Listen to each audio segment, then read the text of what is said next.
Olá! A lei da reforma trabalhista foi sancionada em 13 de julho e as mudanças devem acontecer em até 120 dias após a publicação no Diário Oficial. A medida altera mais de 100 pontos da CLT, a consolidação das leis do trabalho, o que gera controvérsias entre políticos, sindicalistas, advogados e outros segmentos. E o Questão de Ordem de hoje discute os principais pontos da reforma com a advogada Marina de Souza Leite, que é diretora da Associação dos Advogados Trabalhistas de Campinas, e também com os vereadores Gustavo Peta, do PCdoB, e Marcelo Silva, do PSD. Eu vou falar primeiro com a Marina. Seja bem-vinda, Marina. Eu queria que você falasse um pouquinho sobre, inicialmente, só para a gente dar uma pincelada, desses 100 e tantos pontos, o que a gente poderia dizer hoje que prós e contras, 3 prós e 3 contras. Boa tarde. Primeiro, eu gostaria de agradecer o convite, de estar aqui podendo aclarar as questões da reforma. Olha, 3 prós vai ser difícil de eu achar para você. Conforme até a gente estava conversando, tem 2 pontos que não são desfavoráveis ao trabalhador, ao meu ver, que são a questão da cisão das férias, em até 3 vezes, e a questão também de se poder fazer um acordo para demissão, onde se tem metade da multa e assim por diante. São os 2 pontos que eu vejo que não prejudica o trabalhador. Também não beneficia de grande coisa. Agora, pontos contra, eu tenho mais do que 3, mas como você me pediu para limitar, primeira coisa, a extrema dificuldade agora que se tem ao acesso à justiça. Isso é grave, isso é inconstitucional. O Brasil acaba por marcar também, mais uma vez, a sua leniência para com o devedor, porque tem pontos na reforma que privilegiam o mau pagador, o mau empresário. E a gente teria também um outro ponto, que é a clara precarização do trabalho. Isso a gente ouve falando desde da lei que permitiu a terceirização da atividade fim, mas, na verdade, a gente vê que essa reforma vai acabar por criar subemprego com subsalários. E agora, então, nós vamos falar com o vereador Gustavo Peta, ele que já participou de um programa ainda quando o projeto estava em discussão. Vereador, enfim, nós tivemos aí a votação e foi mantido quase tudo aquilo que estava no projeto. Qual é a sua maior preocupação em relação a este tema? Olha, primeiro parabenizar a TV Câmara pela oportunidade da gente novamente discutir esse assunto. É um assunto que é um projeto agora sancionado que traz muitas consequências à vida das pessoas e principalmente consequências negativas aos direitos dos trabalhadores. Nós sabemos que a Justiça do Trabalho ela é muito importante para garantir um equilíbrio nas relações do trabalho. E esse equilíbrio ele é fundamental porque é evidente que o empregador, ele, por ter poder econômico, ele tem mais força na relação com o trabalhador. Uma relação se não houver mediação por parte do Estado, intermediação por parte do Estado. Então, a Justiça do Trabalho ela é fundamental para garantir esse equilíbrio, para garantir os direitos dos trabalhadores. E por isso que ela foi criada há muitos anos, por isso que ela tem um papel fundamental, e ela está agora com uma interrogação, há muitos problemas que poderão ocorrer a partir dessas mudanças, né? Uma mudança que eu poderia destacar é, por exemplo, você colocar o acordado acima do legislado. Há muitos lugares que os trabalhadores não são representados de maneira devida, não são fortes nas suas relações com os empregadores. Então, muitas decisões acordadas poderão diminuir os direitos dos trabalhadores, principalmente no cenário de crise econômica. Então, esse é um problema que nós observamos dentro de outros problemas. Por isso que a matéria ainda será alvo de questionamento no Supremo Tribunal Federal, porque há muitos estudiosos, especialistas, juízes, promotores, que dizem que há inconstitucionalidade na matéria que foi aprovada, porque há choque com a Constituição em alguns pontos relacionados aos direitos dos trabalhadores.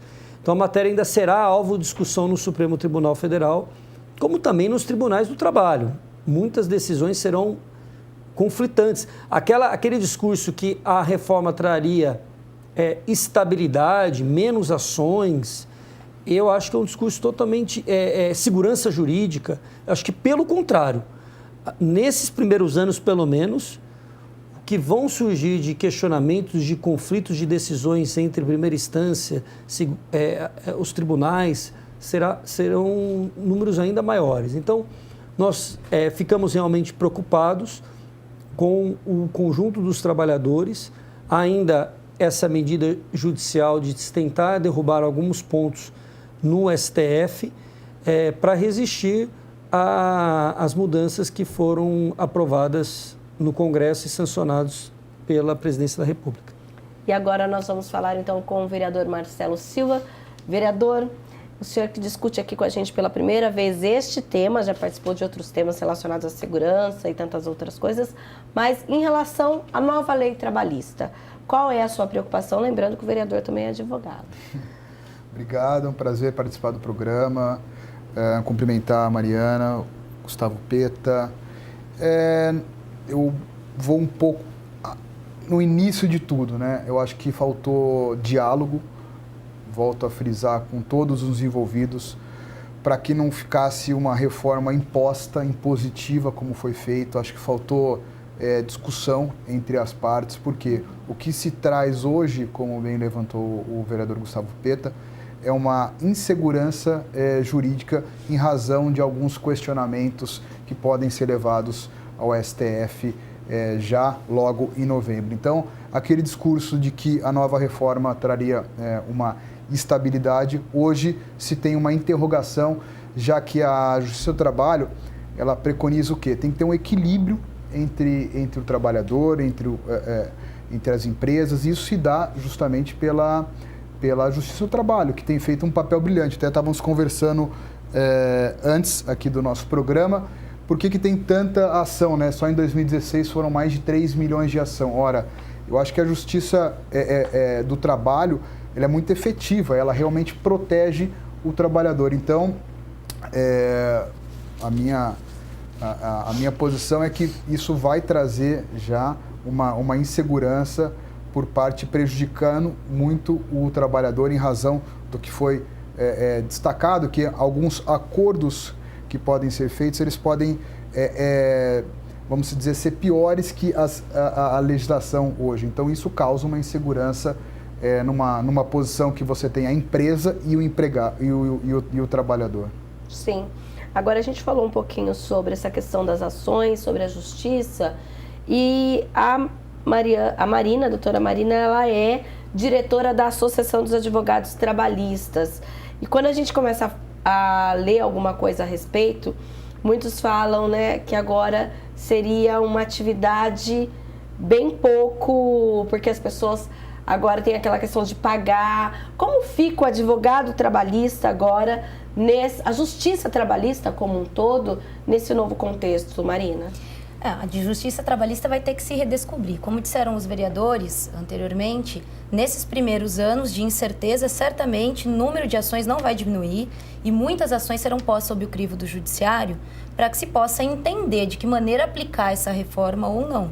Até porque tem muitos aspectos e muitos pontos ali que vão ter que ser discutidos na medida em que as partes não são párias, né? A gente fala de uma parte onde uma é hipossuficiente e a outra é a parte mais forte. Então, por exemplo, no caso da quitação anual, será que os juízes vão dar validade a essa quitação?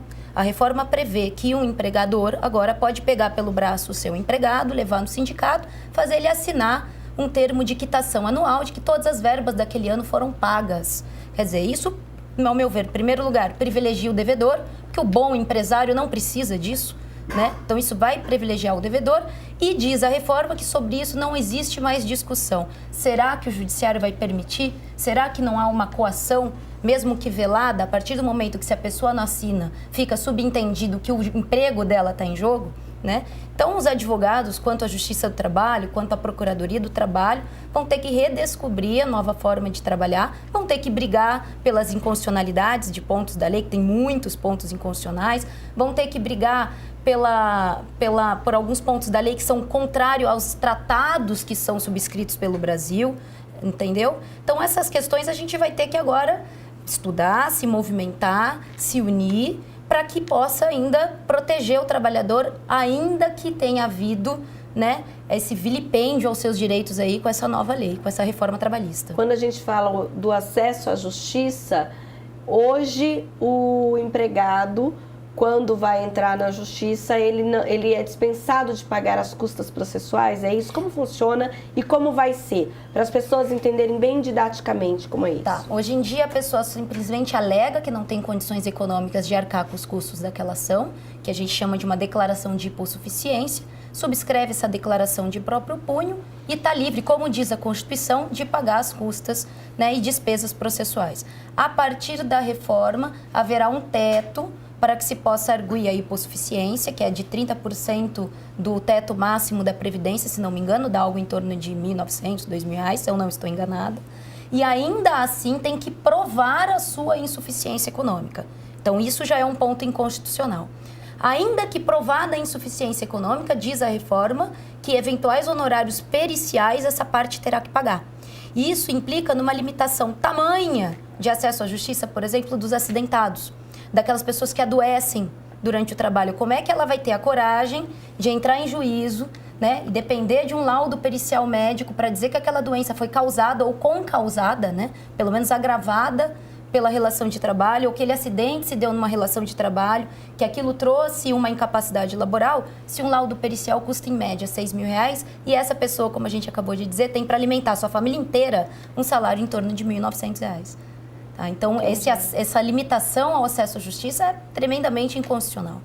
Por outro lado, doutora, alguns advogados dizem que, vocês mesmos disseram, são 3 milhões de ações em 2016, que isso vai dar uma filtrada, porque as pessoas também vão entrando, qualquer motivo é motivo para se entrar na Justiça do Trabalho.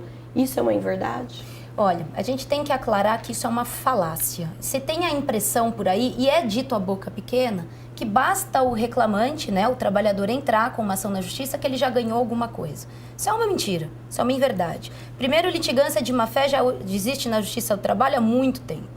O trabalhador que litiga de má-fé é multado e muitas vezes o advogado é multado em solidariedade a ele se sabia de que estava falando uma inverdade em juízo. Outra coisa é que o trabalhador só ganha exatamente aquilo que o empregador não consegue provar que pagou. Tá? A grande maioria das provas no processo de trabalho são ônus do trabalhador. Então, se ele fala que ele fez hora extra, ele tem que provar que ele fez hora extra. Se ele fala que ele fez um adicional noturno, que ele trabalhou em horas em prorrogação, ele tem que provar que ele trabalhou em horas em prorrogação. Agora, a partir do momento que ele prove que ele trabalhou essa hora extra e o empregador, em contrapartida, não prove que as quitou, evidentemente ele vai receber. Então, a primeira coisa que a gente tem que deixar claro que é uma tremenda falácia, é uma inverdade, dizer que basta entrar em juízo que se ganha qualquer coisa. Juiz do trabalho, ele não age dessa maneira, ele age com imparcialidade e sempre manuseando o processo tendente a fazer justiça de acordo com o instrumento processual que ele tem na mão. Ônus da prova, cada um que faz a sua prova ou que não faz, que comprova a quitação ou que não comprova. Sim. Então, o empregador realmente só perde aquilo que ele não comprova que quitou.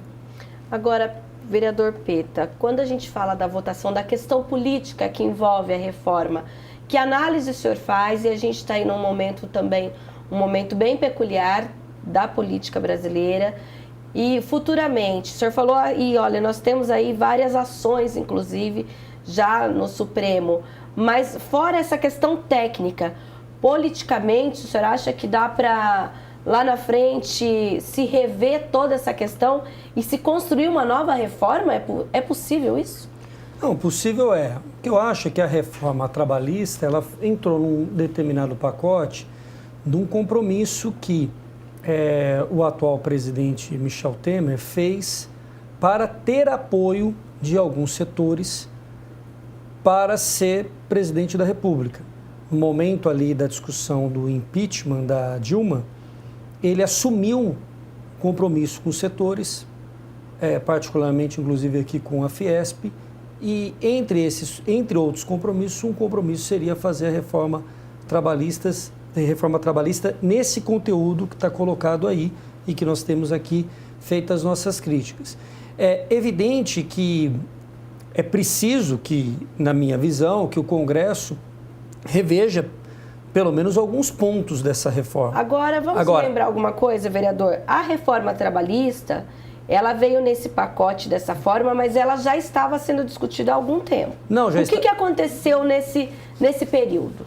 O que eu acho que aconteceu é que com a chegada do Michel Temer ao Palácio do Planalto, ganhou força uma proposta de reforma trabalhista Que não era um texto original. nesse conteúdo. Não era um texto que estava já... O que se discutia muito antes da chegada do Temer era a reforma da Previdência. Ok. A trabalhista é evidente, que tinham setores no Congresso que já defendiam a trabalhista. Mas não era uma coisa tão forte assim dentro do Congresso Nacional.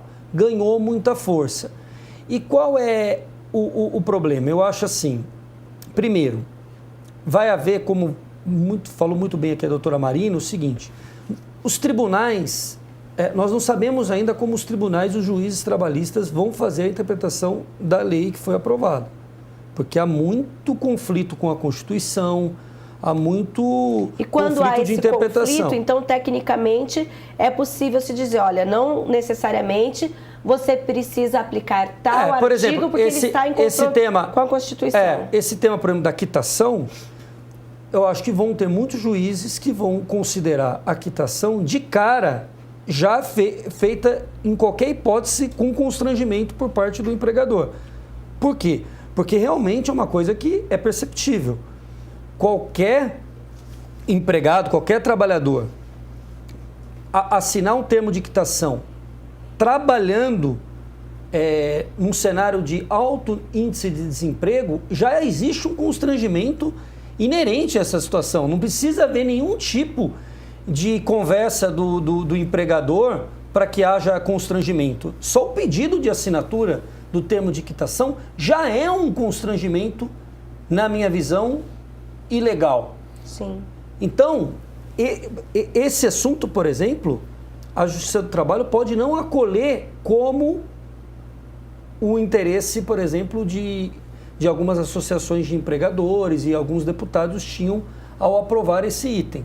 Sim. Então, eu acho que vai haver resistência nos tribunais, vai haver discussão no Supremo Tribunal Federal e poderá levar, talvez daqui a alguns anos, uma rediscussão dentro do Congresso, né? Certo. Mas Agora, ainda tem muita discussão a ser feita ainda em torno de alguns temas mais polêmicos e controversos. Agora, vereador Marcelo Silva, a gente tem aqui um dos pontos, por exemplo, a questão da jornada de 12 por 36, que algumas profissões já faziam. Na sua visão, a gente tem ela como exemplo, mas essa reforma ela não veio apenas colocar na prática algumas coisas que já existiam na seara trabalhista, mas o senhor vai responder daqui a pouco, porque o Questão de Ordem vai para um breve intervalo e volta já já.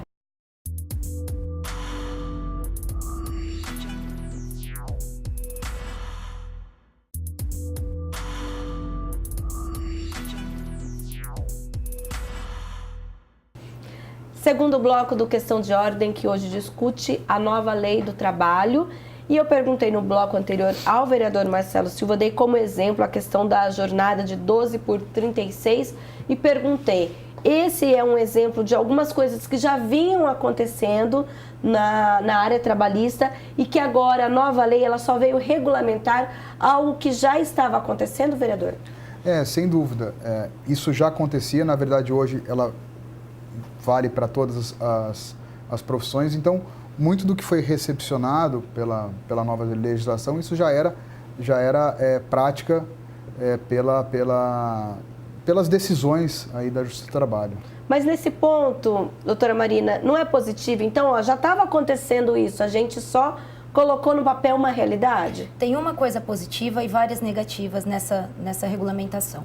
A coisa positiva é que quando o trabalhador trabalha 12 e descansa 36, ele acaba, ao fim de um mês, trabalhando menos do que as 220 habituais. Faz cerca de 192, 196 horas mês, com uma média de 16 dias trabalhados. Até aí ótimo, até aí ok.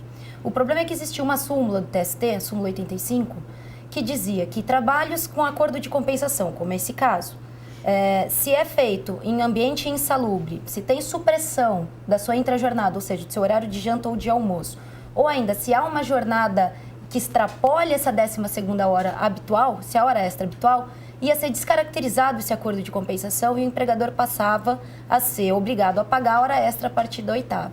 Por que isso? Para proteger a saúde e o risco daquele trabalhador, por exemplo, que come em serviço. Não, porque o trabalhador, quando ele fica 12 horas dedicado a uma atividade, obviamente ele está cansado. Se ele for obrigado a trabalhar 13ª, 14ª, o risco de acidente de trabalho vai lá para o céu. Então, para evitar esse tipo de coisa, uma forma de coibir era transformar como hora extra a partir da 8ª, descaracterizando esse acordo de compensação. Outra coisa é intrajornada, o cara que come no posto, como você disse, o cara não pode, é vigilante, o cara não põe um folguista, uma cobertura, não pode sair, come sentado em 10 minutos, não é bom para a saúde de ninguém. E antes ainda ele teria essa hora como salarial. Agora essa hora passa a ser indenizatória e não descaracteriza esse acordo de compensação, não se passa a ser extra como a partir da 8ª. Então o ponto positivo é que mais categorias vão poder se beneficiar dessa escala 12/36, que quando cumprida, ela é benéfica ao trabalhador. O grande problema é que a gente tem inúmeras ações que falam sobre isso, que além da 12ª hora, os trabalhadores eram obrigados a trabalhar 13ª e 14ª horas. Aí é que entra a questão do trabalho intermitente ou não? Não, aí vai entrar o teletrabalho. Muitas vezes, o trabalho intermitente seria um contrato por tempo determinado, vamos dizer.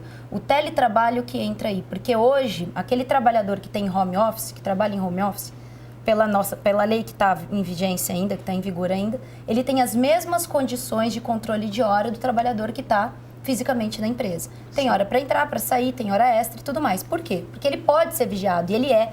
A sua hora é fiscalizada. Hoje em dia basta ligar um Skype, você sabe se o cara está lá ou não. Né? Agora com o teletrabalho não tem mais isso. O camarada trabalha em casa e você pode aumentar a demanda de trabalho dele. Fala, olha, eu chego no meu escritório, eu tenho 20 funcionários lá, chego para um deles e falo, você faz 10 peças por dia, 10 recursos por dia. Ok, 8 horas de trabalho aqui no escritório. Agora o que eu posso fazer? Pegar esse profissional, fazer para ele montar um home office na casa dele, falar, agora o senhor vai fazer 20 recursos para mim por dia. Não importa a hora que você termine, porque agora ele não está mais sujeito à fiscalização de hora. Como ele não está sujeito à fiscalização de hora pela nova lei, eu não sou obrigada a pagar hora extra. Então quer dizer, mesmo ele aumentando a produtividade, não é obrigado a Não tem mais hora extra pelo teletrabalho. Então vai ficar muito mais barato para o empregador. Tem trabalhos que ele não precisa estar lá fisicamente, né? Existem questões que não tem manuseio de peças, às vezes é um trabalho intelectual, ele pode mandar esse trabalhador para casa, aumentar a demanda dele e tá livre de horas extras porque se trata de teletrabalho. Sim. E esse teletrabalho, até entrando aqui um pouco no... ele tá na sua casa, obviamente... Quem vai fornecer o computador, teoricamente, teria que ser a empresa, né? O computador, o telefone, internet. Então, é bom deixar isso também registrado, né, doutora? Sim. E a grande problema é esse, porque ele vai passar a ser um custo muito menor para o empregador dúvida. E vai passar a ser explorado, evidentemente. A produtividade vai aumentar, ele vai exigir que se faça mais. Ele não vai receber nada mais por isso. E não há mais controle sobre se ultrapassa ou não a jornada de trabalho. Mesmo que se saiba, mesmo que exista a eficaz fiscalização e a efetiva fiscalização, não é tido mais como controle de jornada. Então, por mais que ele extrapole, que ele trabalhe 10, 12 horas, eu, empregadora, não sou obrigada a pagar horas extras. E o que é o trabalho intermitente, então? O trabalho intermitente talvez seja ainda mais grave, porque o trabalho intermitente, você cria um vínculo de trabalho com a pessoa e a pessoa só é convocada a trabalhar a partir de uma demanda do empregador. E isso pode levar muitas pessoas a receberem, por exemplo, abaixo do salário mínimo, porque não vincula o salário mínimo. Então você cria um vínculo, por exemplo, e o empregador só convoca o trabalhador para trabalhar segunda-feira à tarde, para resolver um determinado problema. Ele recebe por aquilo. Na terça ele não é chamado, na quarta ele não é chamado, ou ele é chamado durante uma semana e não é chamado durante as 4 semanas. Né? Aí alguém poderá dizer, mas então a pessoa não se sujeita a isso. A opção dela se sujeitar a isso ou não. É o óbvio, né, que geralmente. Mas num cenário de crise econômica, num cenário de muita dificuldade, a pessoa se sujeita sim. Porque a pessoa muitas vezes é o que ela tem para aquele momento. E ela vai se sujeitar a uma relação de trabalho que não dá a ela garantias mínimas. Sim. Né? Como qualquer relação de trabalho preserva. E há umas questões relevantes ainda a apontar no trabalho intermitente, se me autoriza, o seguinte. Primeiro, o empregador vai chamar com até 3 dias de antecedência aquele empregado. O empregado tem que responder, se responder e faltar, tem uma multa. O empregador pode dispensar, pode chamar e dispensar. Quando ele não quiser. Preciso mais de você. Mas o empregado, se não comparecer, tem uma multa. Segundo, isso diz no projeto que foi copiado da Europa e tudo mais. A Alemanha, Itália e Portugal, se eu não me engano, que instituíram o trabalho intermitente, quando instituíram para atividades específicas, não para toda e qualquer atividade, como foi feita na reforma aqui, laboral. Então, instituíram para garçom, instituíram para hotelaria, que são profissões que têm muita sazonalidade. E aí ele faria até um pouco de sentido. E foi restrito, aqui não foi restrito. Né? E uma outra coisa, a partir do momento que eu chamo quando eu tenho produção, não chamo, te descarto, você fica vinculado àquele trabalho, como o vereador falou, num cenário de crise econômica com 13 milhões de desempregados que passam a ser seus 13 milhões de concorrentes, você passa a se submeter a essa situação. E o que acontece? Você tem uma afronta aí grave a uma estrutura do direito do trabalho, que é o empregador passa a transferir para o seu empregado o risco do seu empreendimento. Então, essa sazonalidade, inclusive imputando multa ao trabalhador que não comparece, sem um mínimo de tempo que ele possa ser chamado, sem uma restrição de profissões onde isso possa acontecer, isso evidentemente vai precarizar em muito as relações de trabalho. E onde entra aí o autônomo exclusivo? Bom, o autônomo exclusivo é uma desseletização, né? Seria, em termos, grosso modo dizer, que seria uma legalização da pejotização. Tá. Né? A gente trabalhava, eu acho que vocês já devem ter ouvido muito falar, a pessoa é obrigada a ser uma PJ para poder trabalhar para mim. Isso era ilegal. Porque, mas evidentemente, já acontecia muito. Já acontecia, mas você estava mascarando o vínculo de emprego. Sim. Então, ao invés de haver uma fiscalização para que isso seja rompido, na verdade, se legalizou. A CLT, da maneira que ela foi modificada, eu costumo fazer a seguinte comparação. É a mesma coisa que você mudar o Código Penal e tirar delitos dali de dentro para diminuir a criminalidade. Então, você deixa de considerar crime alguns artigos que antes eram, porque agora a criminalidade vai diminuir. É o mesmo serviço que foi feito. Então, agora é nada mais que legalizar a antiga pejotização. Essa questão da pejotização é interessante porque, por exemplo, no Brasil teve um período que as empresas estavam pejotizando muito as suas respectivas áreas comerciais. Então, todo mundo começou a pejotizar a área comercial, os vendedores e tal. Sim. Ocorre que a Justiça do Trabalho passou a acolher a seguinte tese. Se você tinha algum vínculo comprovado, por exemplo, cumprimento de meta. O cumprimento de meta já era um vínculo que provava que você tinha vínculo empregatício. Porque então, você tinha que obedecer uma regra. Subordinação. Então, todas as empresas, não todas, mas muitas empresas modificaram, voltaram a contratar via CLT porque passaram a perder todas as ações na Justiça do Trabalho. Sim. Agora, você, com a nova lei, vai ser um ponto controverso também. Tem gente que acha que ela ainda não dá margem para você pejotizar quando há clara subordinação.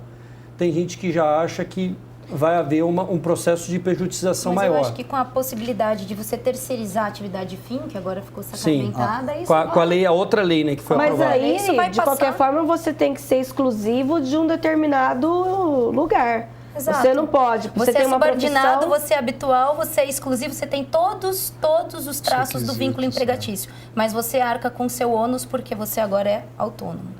Então, na verdade, mais uma vez, está se transferindo o risco do empreendimento para o trabalhador. Sim. E para a empresa é muito benéfica, né? Porque ela tira mais um peso dela, né? E acaba jogando risco para o trabalhar. Exatamente. Então, na verdade, sob esse cenário de crise econômica, toda a conta ficou para um lado só. Sim. Ficou só para o trabalhador. Sim. Né? Mas com isso, apesar dessa questão da justiça que a gente falou lá no primeiro bloco sobre o pagamento, vocês acreditam que nesses primeiros anos a gente ainda tenha um alto número de processos na Justiça do Trabalho? Mais uma vez, pela insegurança, né?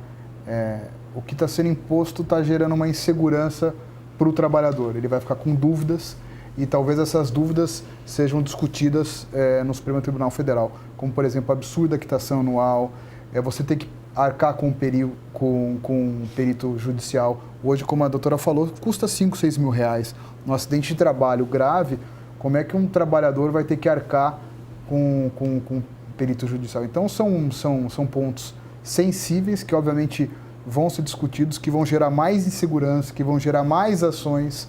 Então, mais uma vez, faltou discussão, faltou você envolver todas as partes e a conta está sendo paga pelo trabalhador. Sim, ainda falando sobre alguns pontos aqui, a gente tem também a questão da gestante, que vocês mencionaram. O que exatamente agora muda em relação a esse item? Tanto se comemorou lá atrás os 6 meses até da licença maternidade, e agora parece que a coisa não vai ser bem assim. É uma tremenda involução, né? Sob a peste de modernização, na verdade, a gente está evoluindo. A gente está voltando a tempos anteriores à CLT, como, por exemplo, a locação de serviços e essa questão do regulado, do contratado sobre o legislado. Isso existia antes da CLT, por isso que ela foi necessária.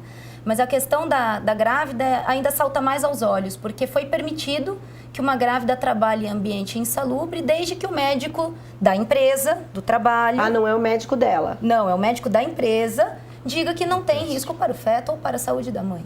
Então, ela pode trabalhar em local insalubre. E mais absurdo, ou tão absurdo quanto, é que a insalubridade agora pode ser negociada pelas partes, pelas convenções coletivas. O que é insalubre, doutora, por exemplo? Um ambiente que, pelo manuseio, pelo tipo de coisa que você manuseia, respira, ruído, pode te fazer mal à saúde, pode causar uma doença a longo prazo. Então, tem 3 níveis de insalubridade, a mínima, a média e a máxima. Quem prevê isso, quem verifica se aquele ambiente insalubre é mínimo, é médio ou é máximo, é um perito. Não é nem o juiz, é um perito especializado nisso que é pago para fazer isso. Então, vamos supor, a gente sabe que câmara fria dá 20%. É insalubridade média, porque a pessoa entra na câmara fria o dia inteiro, aquilo não faz bem para o organismo. Ruído, idem, a pessoa chega a ficar surda. Mexer com agente biológico, médico, dentista, quem faz faxina de banheiro de grande circulação, que é agente biológico, máximo 40%.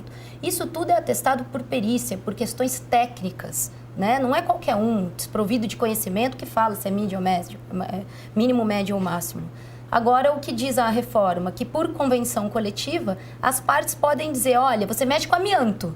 Isso seria máximo, mas vamos combinar aqui que isso é insalubridade média. Sim. Isso não vai precisar mais de perícia para ser atestado. Tá, ok. Então... E você imagina um médico da empresa, né, que às vezes não tem habilidade técnica. Ou às vezes ele também depende daquele emprego. Ou também depende daquele emprego, vai ficar, né, algo bem estranho. Mais uma vez prejudicando o trabalhador, ainda mais o feto, enfim, um absurdo. E voltando no que o vereador tinha falado, isso estava previsto para ser colocado em medida provisória, né, para se extirpar esse absurdo da reforma, mas até agora o seu Michel Temer não... A medida provisória não chegou para corrigir, né, esse ponto. Aliás, esse ponto, a questão do trabalho intermitente e vários outros, são alvos também de questionamento da Organização Internacional do Trabalho. Isso vai ser uma matéria também de discussão constitucional, porque o Brasil é signatário de diversos tratados internacionais relacionados ao trabalho decente, ao trabalho, aos direitos do trabalhador. E então a OIT já se posicionou questionando vários pontos da reforma e, portanto, há também um choque com tratados internacionais que têm força de lei, né, força constitucional, força de PEC, né, com a proposta da reforma trabalhista. Mas é aí que entra o conflito, por exemplo, dessas ações no Supremo ou não? Tanto aí como também no texto da própria Constituição. Ok. Podem ser chamadas de 2 maneiras. Ou tem a ação direta de inconstitucionalidade, que a Constituição é taxativa em quem pode manejar essas ações. Uma delas é a OAB Federal, que eu não sei ainda se vai fazer alguma coisa. E existe também a possibilidade de se arguir um incidente entre cada ação, que seria o efeito entre só aquelas partes do processo.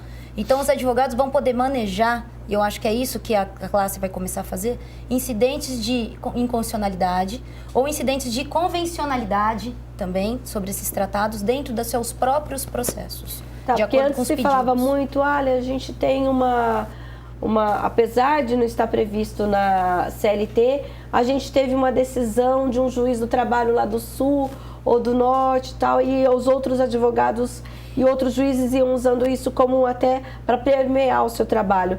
Essa nova reforma, ela acaba com isso? Não, isso continua existindo, isso é fonte do direito como um todo, não só no direito do trabalho, isso se chama jurisprudência. Sim. São as decisões reiteradas dos tribunais que orientam, porque a lei é impossível ela albergar todas as circunstâncias da vida. Então, aquelas lacunas vão sendo supridas de acordo com os julgamentos, né? Com a vivência do judiciário com aquelas questões. Então, essa jurisprudência, como fonte do direito, de qualquer seara do direito, ela continua existindo. Acho que tem um ponto que o vereador Marcelo Silva falou, que é essa questão da insegurança jurídica causada pela falta e ausência de debate, que vai trazer muito transtorno. Por quê? Porque a ampla maioria dos juízes e dos promotores do trabalho foram muito contrários à proposta da reforma. Eles não foram ouvidos minimamente. Então, uma proposta feita dessa forma, a gente sabe que vai gerar resistência daqueles que operam o direito do trabalho. Então, podem ter certeza que muitas decisões de juízes do trabalho vão ser conflitantes àqueles objetivos que muitos deputados achavam que iriam ter a partir da aprovação da reforma. Por isso que a insegurança jurídica vai ser a marca dos próximos anos. Eu tenho convicção em relação a isso. Mais uma vez, faltou aí sensibilidade, né, nos deputados em chamarem as partes envolvidas, né? O juiz do trabalho, o promotor do trabalho. Então, a maioria contrárias a essa nova legislação. Então, se os operadores, né, do direito do trabalho, os próprios advogados, aqui representados pela doutora Marina, estão contrários, obviamente você vai ter um choque, vai gerar uma insegurança, e quem vai pagar a conta vai ser toda uma sociedade, até o próprio empresariado, que também vai estar numa, vamos dizer, numa insegurança do que fazer, do que não fazer, aquela quitação absurda anual, né? Então, não só por parte do trabalhador, mas o empresariado também vai ficar sem saber para onde ir, para onde se orientar. Por exemplo, hoje a gente fala em 1 hora de almoço, vamos supor. E aí tem aí essa questão de poder ser 30 minutos. Isso é automaticamente ou você tem que se fazer um acordo coletivo para esse almoço? Ou então, se você provar, não, olha, no meu contrato eu sempre tive 1 hora de almoço e de repente eu comecei a fazer só 30 minutos e de certa forma não recebia pelos outros 30 minutos. Isso pode ser questionado? Pela reforma, não vai precisar de acordo para diminuir esse horário de almoço. Basta um aviso? Basta um aviso da empresa, do empregador, olha, a partir de agora você sai meia hora mais cedo, mas você faz meia hora de almoço só. Mas compensa, então? Isso, não compensa aumenta saindo a carga meia de hora. trabalho. Não, compensa saindo meia hora mais cedo, é o que diz a lei da reforma. Tá? Agora, quanto ele fala, olha, fazia 1 e passei a fazer 30, a gente não sabe realmente como que os tribunais vão lidar com isso. Desde que ele não compense saindo mais cedo, talvez ele venha, evidentemente, venha julgar que ele tenha direito, né? E tudo andando bem, que ele tenha direito e isso seja salarial e não indenizatório. Porque hoje é indenizatório, né? Assim, hoje é salarial, pela reforma vai ser indenizatório. Eles estão querendo dizer que será indenizatório, você não tem caráter de salário. Vai pagar os 30 minutos a mais por indenização, não certo. Em caráter salarial como é hoje. Exatamente. E a questão sindical do pagamento da contribuição ser facultativo? Eu, particularmente, não sou contra essa faculdade. Eu acho realmente que há um abuso, aí são mais de 13 mil sindicatos, muitos sem representatividade nenhuma. Mas a reforma, a partir do momento que ela enfraquece o trabalhador, ela acaba por enfraquecer também o sindicato. O que precisava fazer é uma reforma constitucional na questão sindical, porque questão sindical só por PEC, né, porque ela está prevista na Constituição, para se fazer uma reforma na estrutura sindical do Brasil. Então, foi tudo feito tão às pressas que coisas que deveriam andar parelhas, né, em paralelo, não andaram. Então, saiu uma reforma trabalhista que enfraquece o trabalhador, que enfraquece o sindicato, sem ter feito aquela reforma sindical necessária no modelo sindical brasileiro anteriormente. Sim. Né? Então, eu particularmente não sou contra, mas faltou isso. Então, assim, foi tão às pressas e tão às escondidas que o Senado Federal abriu mão do seu direito constitucional de rever a lei, de promover enxertos, de promover discussão, de devolver para a Câmara. Ele não fez nada disso. Ele aprovou a toque de caixa. Né? E coisas que deveriam acontecer ao mesmo tempo, parelhas, paralelas, para que isso fosse minimamente viável, não aconteceram. Né? Então, os sindicatos vão se enfraquecer muito agora. Doutora Marina coloca de forma muito clara e muito precisa. É exatamente isso. Eu também acho que tem que ser facultativo. A pessoa que quiser, ela vai, faz a associação. O sindicato, obviamente, o sindicato protege aquele trabalhador, só que as coisas tinham que ser parelhas, né? Tinha que ter feito uma reforma também sindical. É como eu falo, no Brasil as coisas são feitas atropeladas e a gente que acaba pagando a conta. Agora, vereador Peta, não existe uma forma do sindicato, até por conta de a gente tem alguns que têm grande representatividade, fazem um bom trabalho, mas também a gente tem aqueles que como se diz, eles se apoiam nessa questão da contribuição. Os sindicatos também não vão ter que repensar o seu papel? Não, verdade. Eu acho que na verdade, essa questão, eu acho que o problema é a intenção de se acabar com o imposto sindical. Se a intenção fosse essa de modernizar os sindicatos, de tornar eles mais representativos através de uma mudança estrutural do sindicalismo no Brasil, a gente poderia levar em consideração. O problema é que eu acho que a principal intenção do fim do imposto sindical, nesse caso, no bojo dessa reforma, é o enfraquecimento da defesa do trabalhador. Você enfraquece a justiça do trabalho e também enfraquece o sindicato.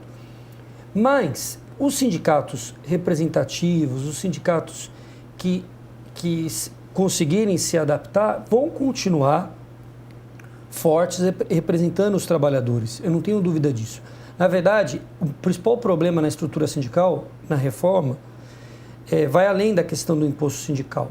É o fato de você permitir que as negociações passam a ocorrer e ter validade a partir Porque como que funciona hoje? Se você tem uma negociação no local do trabalho, vamos dizer assim, professores, tem uma negociação lá da PUC, de aumento de 5% do salário, tá? Mas o sindicato dos professores negocia com o sindicato do patronal aumento de 6%, o que vale é o aumento de 6%, independente da negociação local. Sim. O que prevalece é o principal valor. Na reforma agora, como está sendo proposto, as negociações locais vão valer independente das negociações mais gerais. Correto. E, na minha visão, isso enfraquece o trabalhador, porque a negociação local, ela se dá também num ambiente de pressão de desequilíbrio muito maior. A PUC ainda é um exemplo que não é um dos melhores, porque é uma grande universidade, os professores podem se organizar de maneira mais forte, mas vamos pensar uma empresa menor. Com 50 trabalhadores. Com 50 trabalhadores. Uma comissão de trabalhadores ali negocia com o dono da empresa. Essa comissão geralmente será, inclusive já a formação dela, já vai ser totalmente viciada. Como que ela vai se formar? Então, é aí que estão os problemas para o sindicalismo no próximo período. Certo. Tem a questão do financiamento, mas tem a questão também de como ele vai conseguir representar o conjunto dos trabalhadores se é permitido que a negociação se dê por comissões locais.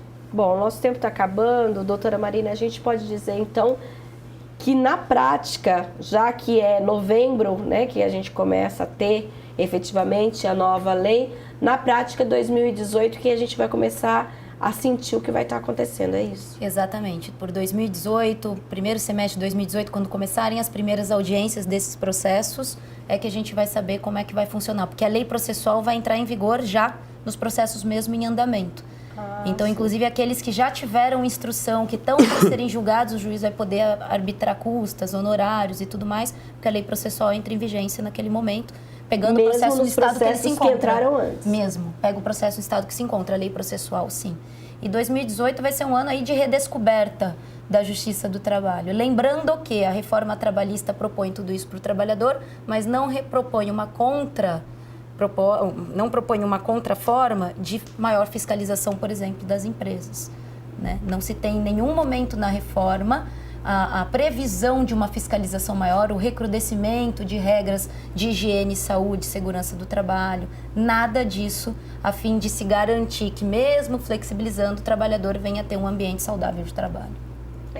Vamos aguardar, então, e ver o que vai acontecer, porque agora, como mesmo a gente percebeu aqui, a lei está posta e a partir de novembro, então, a gente vai começar a ter os primeiros em 2018, como a doutora mesmo mencionou, aí saber como vai ser essa realidade no dia a dia da Justiça do Trabalho. Eu agradeço a participação de vocês e até um próximo Questão de Ordem. Caso você não tenha assistido esse programa por inteiro, pode acessar a página da TV Câmara Campinas, o canal da TV Câmara Campinas no YouTube, que é o youtube.com/TV Câmara Campinas, que você assiste ao nosso programa e a todos os outros da TV Câmara Campinas. A gente fica por aqui, até mais.